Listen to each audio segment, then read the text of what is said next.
Let's talk business. Equity valuation is, I guess, the most critical KPI for any startup. Equity valuation is never static. It changes over time based on many factors. Whether it is a case of seed funding or angel investment or even a complete buyout by another technology company, both the parties, startup founder and investor, spend considerable time in negotiating and reaching an agreement as to the valuation.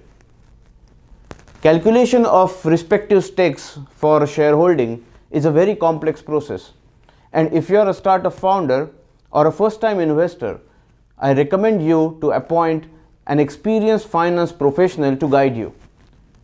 The purpose of these next 3 episodes is just to introduce you with the 2 basic methods of equity valuation. The first one is popularly called as angel investor method. It is also called scorecard method. The second method is the VC method, venture capital method. Usually, the decision to use a specific method is based on the factors surrounding the startup, and it is also based on the nature of investor himself. Now, as regards the startup, the selection of method depends on the development stage of business and also availability of information about the venture. For example, scorecard is usually used at an early development stage of a startup, while venture capital method, it is used with a fully developed, ready to launch or just launched startup.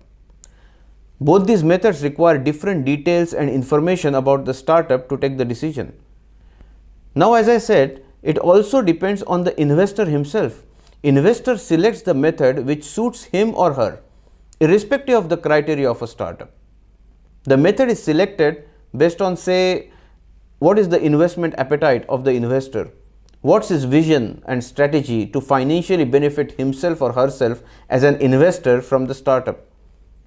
Also, the method of valuation depends on whether the investor is financially savvy or if he has a financial advisor to guide him, because VC method, venture capital method, requires more complex financial analysis, and when you are talking about scorecard method, it is comparatively simple. Now, as I said, it also depends on the investor himself. Investor selects the method which suits him or her, irrespective of the criteria of the startup. In the next 2 episodes, we are going to discuss more about both these methods with small examples. Till then, keep talking business.